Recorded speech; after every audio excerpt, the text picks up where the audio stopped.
I'm Laurie Bates, and I am with USU Create Better Health SNAPED program. And we're going to have some fun and learn some neat things today. Are you ready? Here we go. First of all, I want to talk about stovetop cooking, okay? It's really important that we know the rules and guidelines to working with the stove or the microwave. We kind of touched base with the microwave last time that I was on. I wanted to go more over stovetops today. And we will be using a frying pan today, and like this one that's in front of me. The first thing I wanted to talk to you about is the kitchen can be safe or it can be very dangerous. And it's a part of your home. And so it's really important that we keep you safe, okay? And what's dangerous in your kitchen are sometimes knives, right? Sharp knives.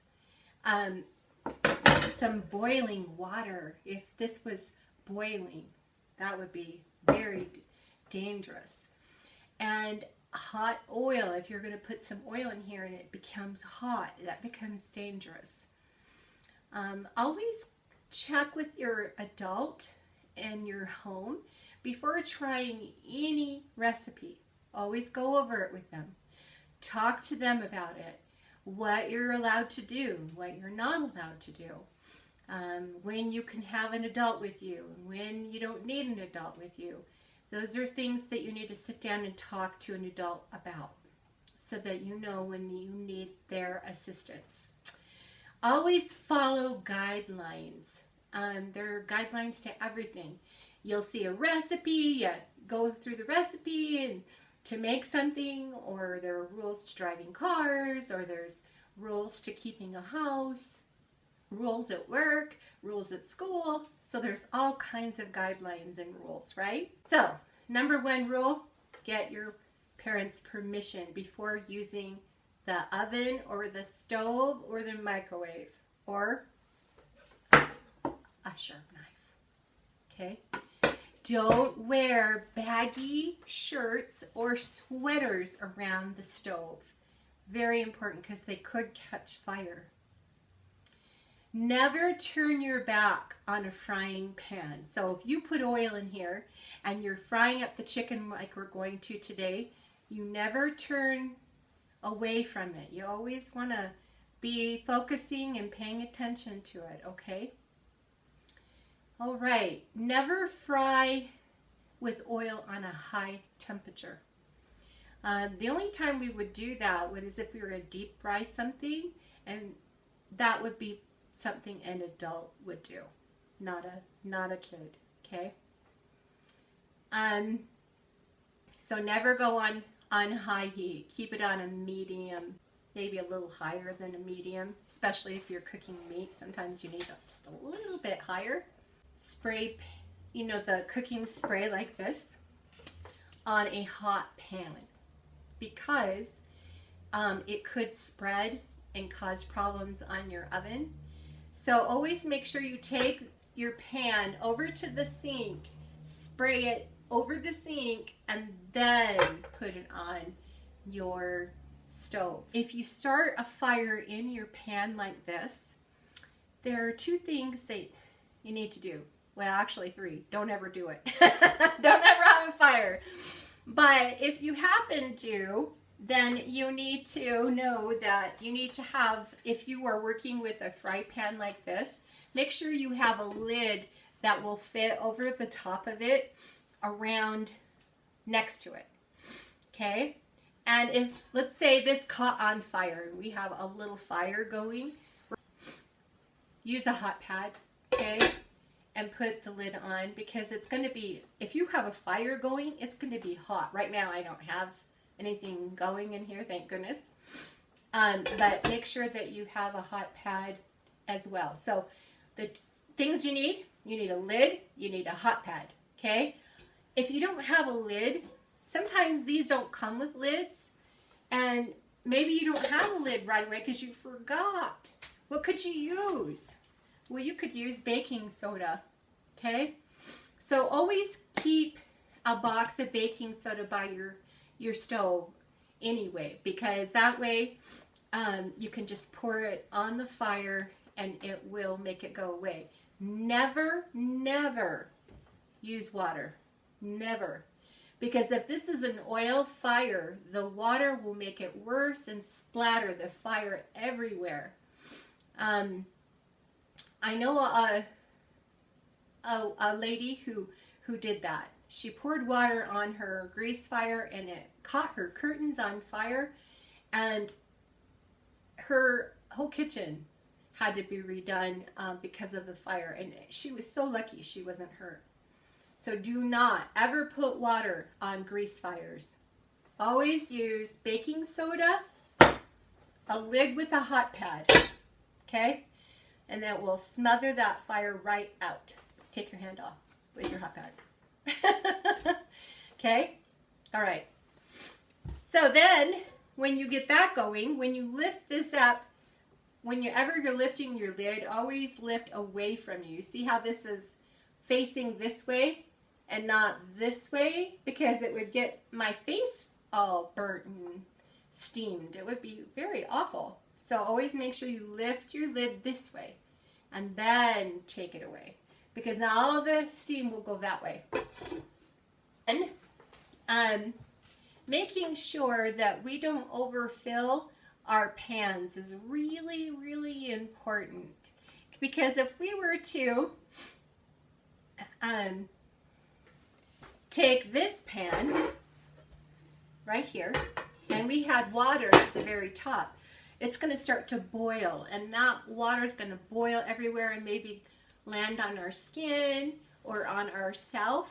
You know, when I was young, we had some hot chocolate going on our stove, and we were all home by ourselves because my mom worked, and we were all kind of playing, you know, as kids do, running around in the kitchen, which you should never do. Don't run around in the kitchen.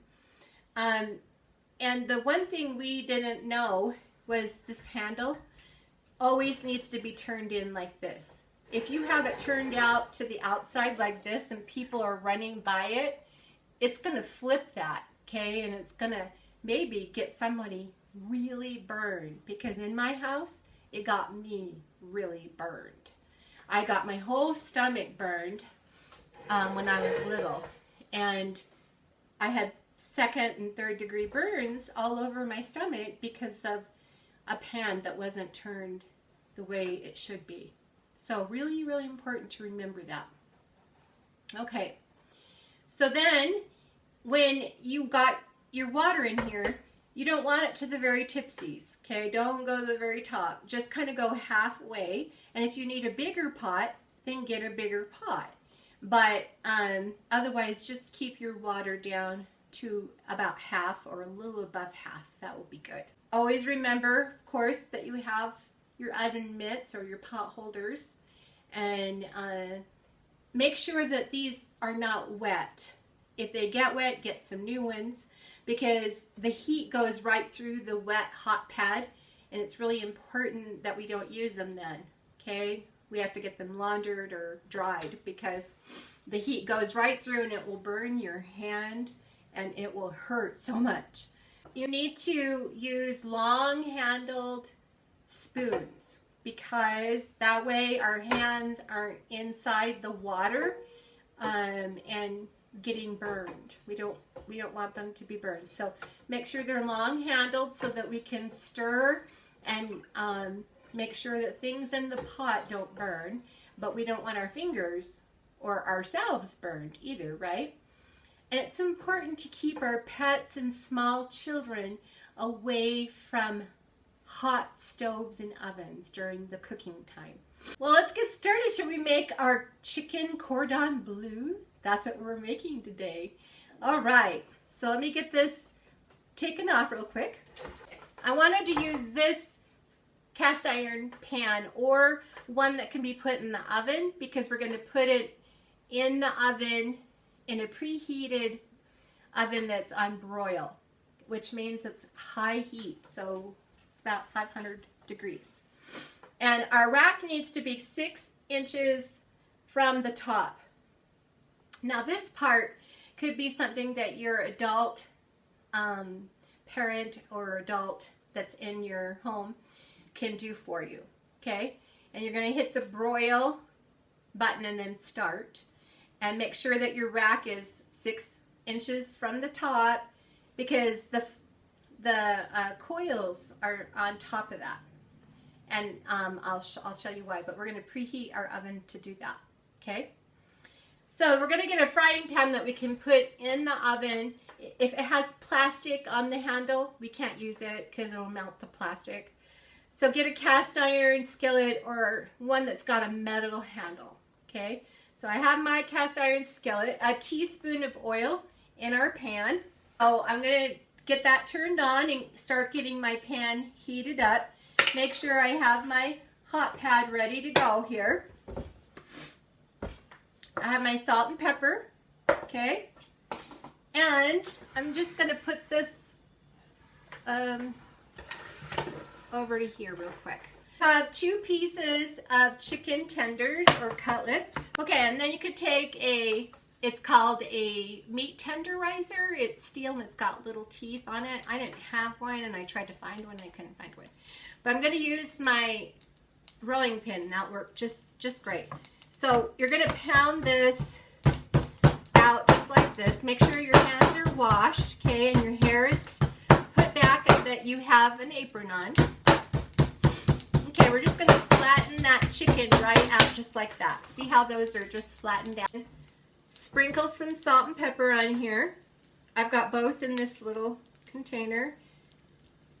You can do it however you want. If you want to do it into a container, that would be good. Probably if you measure it ahead of time, that'd be best.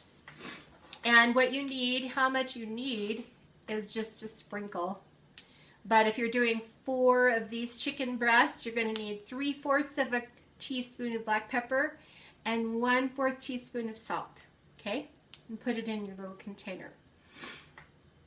So get that all ready ahead of time so you have it, right? Then what we're going to do is we're going to get our stove right here. And this is getting, you can see the steam coming off of this. Get your hot pad. I'm going to turn this to the side. We're going to get a pancake turner. And we're going to put that on our pancake turner and put it right in our pan. Okay? And it's going to cook on that one side for about 3 to 4 minutes. And then we're going to flip it over and we're going to cook it for another 3 to 4 minutes on the other side. Okay? And while that's going, we're going to need some berry jam of some sort. You could do strawberry, you could do grape, you could do raspberry, anything you have around, you know, in their fridge is great. And then we're going to get some ham, sliced ham, and some cheese called Havarti cheese. You could use provolone cheese or even Swiss if you wanted to. That would be okay too. And then you're going to need a knife or a spatula for the deli.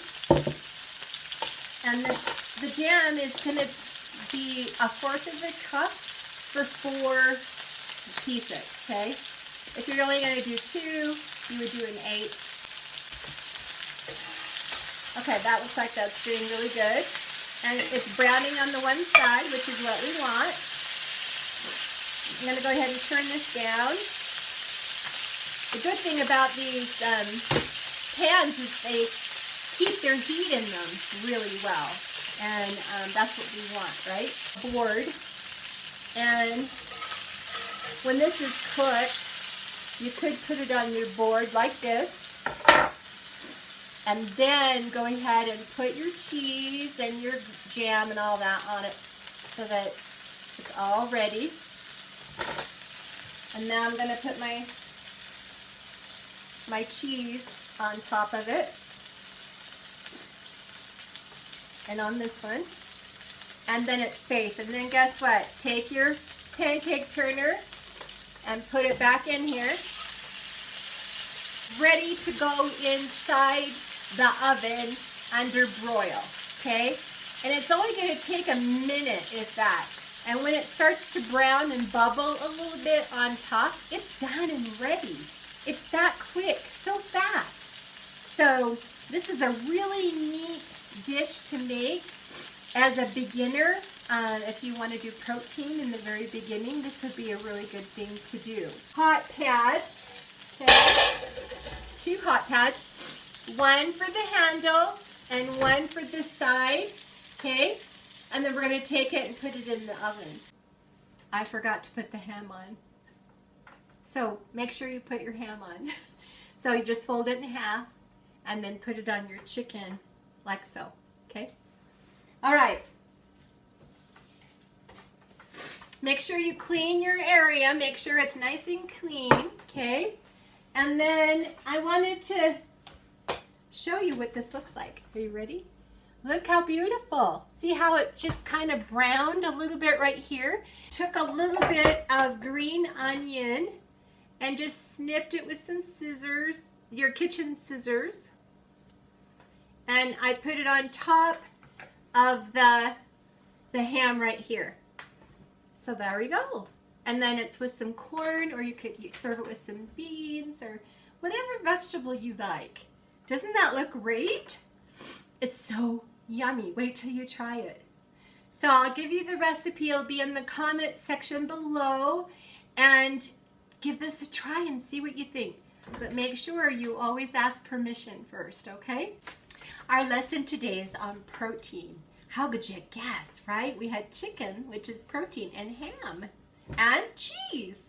So quite a bit of protein, right? All right, so food in the protein group are fish, like salmon, and refried beans. Okay, we can get these going here. Steak, okay, chicken, like we used today, eggs, and cheese. Also nuts and seeds and turkey. All of those belong in the protein food group. Also, guess what? Game meat, like venison and elk, those are all in there too. Hamburger meat is another one, and pork. We talked about ham today, bacon, lamb, mutton, all of those, right? So when we're talking about servings of protein, we talk about sometimes a deck of cards. And because that's the size of 3 ounces of protein. And it's about the same size as my palm of my hand too. See, it's about that size. And that's 3 ounces. Or you could go on to myplate.gov and see what they say. They have a chart that tells you the age and how many servings, all the way up to adults. So it's pretty neat, huh? So give that a look and see if you can find your age there. All right, I want to talk to you a little bit about exercise. There are a few things I wanted to talk to you about that will help you keep busy on your time off at school, from school. Animal races is one of them. Have you ever done it? Well, what you do is you hop like a bunny, or you jump like a frog, or you can squat like a duck or waddle like a duck. And then also another thing is called freeze dance. You could dance, get dancing to music and, doing your arms and all of that, and then freeze. So that's called freeze dance. And that's really fun to do too, and you hold still till the music starts again. Next one is called follow the leader. And that is where you add movements, and the people that are with you try to duplicate those movements that you're doing. So let's say you do this, then they do this. Or if you do this, then they do this. And then you try and make it harder and harder. Maybe you're really good at doing somersaults and they're not. So you could do a somersault and then see if they can do it too. So that's called follow the leader. So those are some fun things you can try to keep yourself active and have fun too. So, first of all, I hope that you'll keep yourself safe in the kitchen. Ask your adult. Make sure you know what you should be doing and follow the guidelines. Make sure that when you're doing your recipes, you read through the recipes, that you have your apron on, you wash your hands, you pull your hair back. There are so many things to remember. And then when you're making your cordon bleu, you taste it and you try something new, and you're careful with hot pans. Very, very important. Then when you're all done with that, you exercise and do some fun things. From my home to yours, this is Laurie Bates. Happy New Year.